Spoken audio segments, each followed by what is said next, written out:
Hello everyone and welcome to the channel. तो guys सिर्फ 3 हफ्ते बचे हैं आपके एग्जाम में। There are only 3 weeks left in your exam and I think it is high time you started focusing on CSAT. I'll tell you why in this session.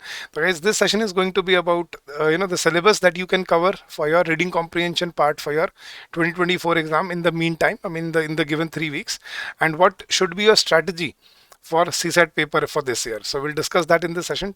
So don't forget to like the session and don't forget to subscribe to the channel if you are here for the first time. तो शुरू करते हैं guys, but before we go any further, I have a very special thing for you. Now, we have launched a comprehensive guidebook which will definitely help you in your preparation and in your journey for your CSAT exam. Now, this comprehensive guidebook holds everything from syllabus to strategy to sources that you need to prepare for any subject, for all the subjects for your CSAT exam, maths, reasoning, English. So go download this ebook and get benefited from it. The link for this ebook is given in the description of the video, and this ebook is absolutely free for you. So go get benefited by it. So let's begin, guys. First of all, let me break down the paper for you. Many aspirants have this notion that a CSAT or GS paper 2, to be specific, is just a qualifying paper, and it is just something that you can easily crack or easily get away with, or you can, let's say, you can pass this exam just by preparing it for probably a couple of weeks. But it's not that easy. You understand that there are 4 very important components of your complete UPSC exam. That is GS. Second is your optional paper that you choose. Third is your essay writings, and last but not the least is your CSAT exam. Now guys, you can be very good in GS, along with you can be very good in your essay description. Your optional can be prepared, but CSAT is something that you have to look into, because unless you score qualifying marks in this section, although it is a qualifying paper, but unless you score that 33% marks, you will not be able to sit in any other exam that there is. So guys, this is probably an essential hurdle in this journey for you to become an IAS officer, right? So let's begin, guys. Let me tell you why am I saying this. Now let me show you with proof that what usually happens every year. There are students who only focus on GS paper 1. I'll show you the marks of few of my students. अगर आप marks देखो guys, यहाँ पे 156 marks score किए हैं student ने, ठीक है। 156 टॉपर्स के आते हैं GS पेपर 1 में, लेकिन पेपर 2 में 33% मार्क्स नहीं आ पाए। The student lost 1 complete year, पूरा एक साल खराब हो गया उसका। बच्चे ने 102 मार्क्स स्कोर किए लेकिन GS2 में नहीं आ पाए। स्टूडेंट ने 100 मार्क्स स्कोर किए, 100 मार्क्स स्कोर किए लेकिन CSAT क्लियर नहीं हो पाया, तो they were not able to go in the further section. तो गाइज, अपना एक साल खराब ना करें आप, इसलिए तो प्लीज़ मेक श्योर कि आप ये गलतियां ना करें अपने एग्ज़ाम के लिए, और आप अपनी प्रिपरेशन को अच्छे से स्ट्रीमलाइन करके और पढ़ के जाएं, ताकि आप उसको आगे आपको कभी परेशानी ना हो। तो उसके लिए मैं आपके लिए एक अंडरस्टैंडिंग एनालिसिस लेके आया हूँ। इस एनालिसिस में आप समझेंगे कि पिछले 3-4 सालों में किस सब्जेक्ट पे कितने क्वेश्चन आ रहे हैं। अगर आप 2019 तक ऑब्जर्व करोगे तो सभी तीनों सब्जेक्ट में कुछ एक एवरेज को मतलब नंबर ऑफ क्वेश्चन हुआ करते थे, मतलब एक एवरेज हुआ करती थी तीनों में। जैसे मैथ्स के लगभग 24 क्वेश्चंस, रीजनिंग के 24 क्वेश्चंस और इंग्लिश के 32 क्वेश्चंस आ गए, या कई बार इंग्लिश के 30 क्वेश्चंस आ गए, मैथ्स के 27 आ गए, रीजनिंग के 23 आ गए, या कई बार ऐसा होता था कि मैथ्स के 30 आ गए, इंग्लिश के 27 आ गए, रीजनिंग के 23 आ गए। तो एक एवरेज बैलेंस सा बना रहता था। तो अगर आप देखो, ज़्यादा कोई बहुत ज़्यादा डिफरेंस नहीं था अप टिल द ईयर 2019। लेकिन 2020 के बाद से आप एक चीज ऑब्जर्व करोगे, सडनली क्वांट्स के जो नंबर ऑफ क्वेश्चंस है वो बहुत हाई चले गए। 45, मतलब more than 50% of the total number of questions. इसमें टोटल नंबर ऑफ क्वेश्चंस 80 आते हैं आपको। 80 में से अगर 45 एक सब्जेक्ट पे आ रहे हैं तो वो अपने आप में बहुत कंपेलिंग हो जाता है। और दूसरा, रीजनिंग बहुत कम हो गया। इंग्लिश कहीं ना कहीं सेम अपना वही 25-30 के बीच में ही चलता रहा। और यही पैटर्न अगले कुछ सालों में ऑब्जर्व किए जा रही है। अगर 2023 की बात करें तो 2023 में मैथ्स में 43 क्वेश्चन थे, इंग्लिश में 26 क्वेश्चन थे, और रीजनिंग में आपके सिर्फ 11 क्वेश्चन थे। तो बेसिकली अगर आप समझो इस चीज़ को, तो आप इस चीज़ से एक टेक अवे क्या ले सकते हो कि आप किसी एक सब्जेक्ट पे अपना पूरा पेपर बेस करके नहीं जा सकते। आपको लग रहा होगा कि सर अकेला मैथ्स से फिर तो ये पेपर क्लियर हो सकता है, लेकिन मैथ्स में क्वेश्चन इतने डिफिकल्ट आए थे कि बच्चे 43 में से 20 क्वेश्चन भी बड़ी मुश्किल से कर पाए थे। तो अगर आप एक बैलेंस नहीं बनाओगे तो आप ये एग्ज़ाम क्लियर नहीं कर पाओगे। तो आपकी पहली स्ट्रैटेजी क्या है, जो इस पूरे मतलब अंडरस्टैंडिंग से, जो बार ग्राफ मैंने दिखाया, इससे लर्निंग्स क्या सीखते हैं हम सबसे पहला, हर साल एक तो डिफिकल्टी लेवल बढ़ता जा रहा है गाइस, जो हमने लेवल ऑफ क्वेश्चन देखे हैं वो हर साल बढ़ते जा रहे हैं, तो वो और भी बढ़ता ही रहेगा वो, तो you have to stay with the trend, so you have to prepare जो आपको क्वेश्चंस आ रहे हैं in the recent years. Second, CSAT is a crucial parameter to filter out students, तो गाइस इसमें लाखों लाखों बच्चे निकल के रह जाते हैं, और ये एक फिल्ट्रेशन प्रोसेस बना लिया है instead of just a qualifying paper. Next चीज जो सबसे इंपॉर्टेंट है, do not put all your eggs in one basket, के मतलब किसी एक सब्जेक्ट पे अपनी पूरी प्रेपरेशन कभी मत बेस करो, क्योंकि अगर आप सोच रहे हो कि सर मेरा कौन अच्छा है तो मैं कौन सा रीजनिंग पे निकाल लूंगा पेपर, ये हो नहीं पाएगा। अगर आपका कॉम्प्रिहेंशन अच्छा है, आपकी इंग्लिश अच्छी है, आपको लग रहा है सर मैं इंग्लिश और रीजनिंग के बेसिस पे पेपर निकाल लूंगा या निकाल लूंगी, हो नहीं पाएगा। You have to be just above average to in all the subjects to crack this exam, कि आपको मैथ्स में से भी वही 1/3 क्वेश्चन निकालने हैं, 10-15 क्वेश्चन मैथ्स में से, 10-12 क्वेश्चन इंग्लिश में से, और वही 8-10 क्वेश्चन आपके रीजनिंग में से निकल जाएंगे, तो you will be able to sail through the qualifying section. तो पहला आपका फोकस एरिया वो होना चाहिए, ना कि कभी ऐसा करो। अब बहुत बच्चों की स्ट्रैटेजी होती है, शायद आपकी भी होगी, कि मेरा मैथ्स अच्छा है तो मैं मैथ्स पे ज़्यादा फोकस करता हूँ, मैथ्स के बेसिस पे पेपर निकाल लूंगा। लेकिन मैं सच बता रहा हूँ इस पिछले साल स्टूडेंट से पूछ लेना, ये हो नहीं पाएगा, क्योंकि आप सिर्फ 50% क्वेश्चन ही कर पाते हो एक सब्जेक्ट में से, बाकी 50 आपको बहुत मुश्किल लगते हैं।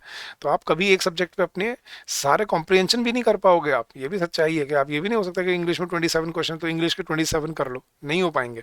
आप उसमें से कितने कर सकते हो, कुछ 12 से 15 के बीच में ही कर पाओगे, बाकी मुश्किल लगेंगे, गलतियां हो जाएंगी, फिर नेगेटिव मार्किंग होगी, it would be counter productive. Similarly maths में आप आधे ही कर पाओगे, रीजनिंग में भी ऐसा ही होता है, तो आप अगर वो आधे आधों को सही टारगेट कर लो तीनों में, तो you will be able to make it to the exam very easily. But अगर आपकी ये स्ट्रैटेजी है कि मैं एक सब्जेक्ट पे फोकस करूंगा और एक पे नहीं करूंगा, जिसको मैं स्क्यूड प्रिपरेशन बोलता हूँ, स्क्यूड प्रिपरेशन अगर आप करोगे तो फिर आपके ये पेपर क्लियर होने के चांसेस बहुत कम हो जाते हैं गाइस।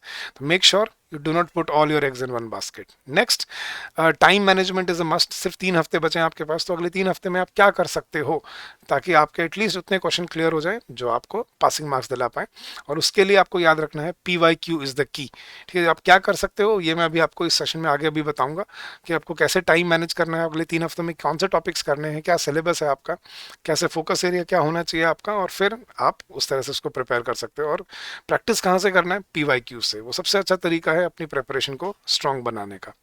नाउ सबसे पहले मैं आपको इंपॉर्टेंट टॉपिक्स बताता हूँ जो कॉम्प्रिहेंशन के अंडर आते हैं। सबसे पहले आपको सिर्फ एक कॉम्प्रिहेंशन ही एक टॉपिक मिलता है पूरे पेपर में, बट कॉम्प्रिहेंशन में भी आपको क्वेश्चन टाइप्स मिल जाती हैं, जैसे इन्फ्रेंस बेस्ड क्वेश्चन मिल जाते हैं, अजम्पशन बेस्ड मिल जाते हैं, कॉरोलरी बेस्ड मिल जाते हैं, इम्प्लीकेशन बेस्ड मिल जाते हैं, कंक्लूजन बेस्ड मिल जाते हैं। और हमने अपने कोर्स में बिल्कुल इनको अलग अलग करके ही पढ़ाया है, हमने ऐसा कोई रैंडम मिक्स नहीं करा। हमने अपने कोर्स में, आप देखोगे, हमने अलग अलग टॉपिक वाइज बना के, inference based as a passage अलग से, अजम्पशन अलग से, कंक्लूजन अलग से, ये पढ़ा के हमने आपको समझाया कि अलग जैसा क्वेश्चन आएगा उसको टैकल करने की स्ट्रैटेजी भी ऐसी होनी चाहिए। आपको फैक्चुअल क्वेश्चंस कैसे टैकल करने हैं, PYQs हमने पूरे सॉल्व करके आपको अपने पूरे कोर्स में 2014 से लेकर 2024 तक के सारे PYQs हमने आपको सॉल्यूशन, वीडियो सॉल्यूशन के साथ अपने कोर्स में दिए हैं, जो डे 1 पे आप अपना यूज कर सकते हो। मिसलेनियस प्रैक्टिस क्वेश्चंस दिए हैं और मॉक टेस्ट दिए हैं जो आप प्रिपेयर करने के लिए यूज कर सकते हो। तो this is the complete syllabus of your comprehension part, जो कि हमने अपने कोर्स में भी ऐसे ही कवर किया है।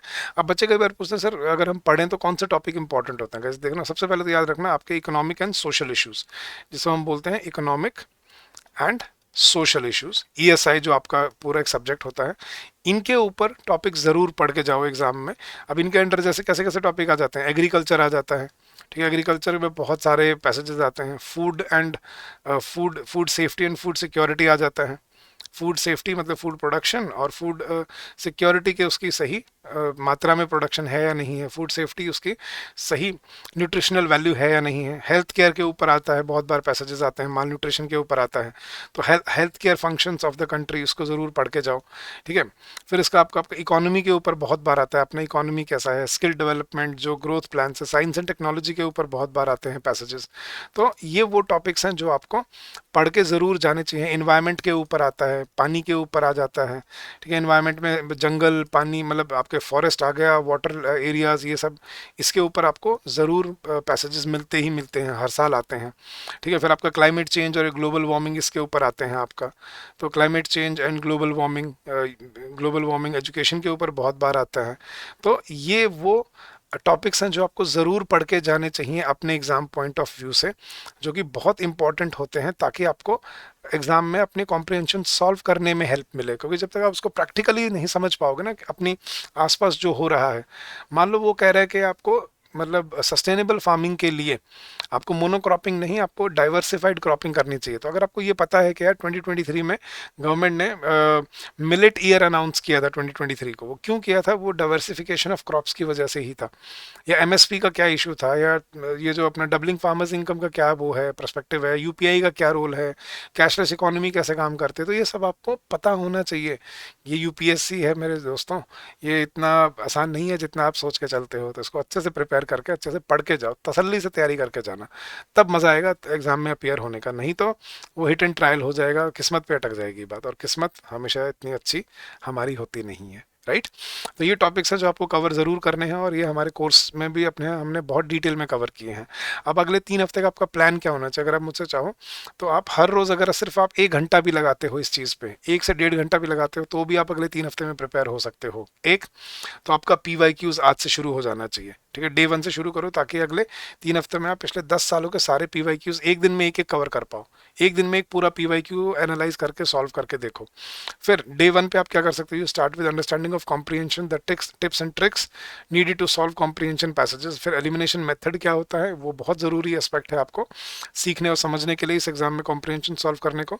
फिर इन्फ्रेंस बेस्ड क्वेश्चन करके देखो अलग से, अजम्पशन बेस्ड क्वेश्चन करके देखो separately, corollary based, implication based, conclusion based करके देखो।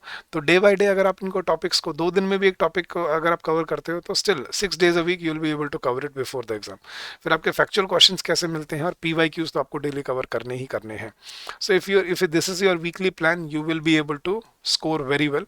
बट उसको प्रॉपर एक चैनलाइज तरीके से और कंसेप्चुअल अंडरस्टैंडिंग के साथ आपको कवर करना है, तभी इसमें बेनिफिट दिखेगा। नहीं तो फिर वो हिट एंड ट्रायल, वही ना, गलती होगी क्यों हुई, बस वही ढूंढते रहोगे, आपको पर्सपेक्टिव कभी नहीं समझ आएगा कि पैसेज को सॉल्व करते हुए क्या पर्सपेक्टिव लेना होता है, क्या समझना होता है, क्वेश्चन की डिमांड क्या होती है।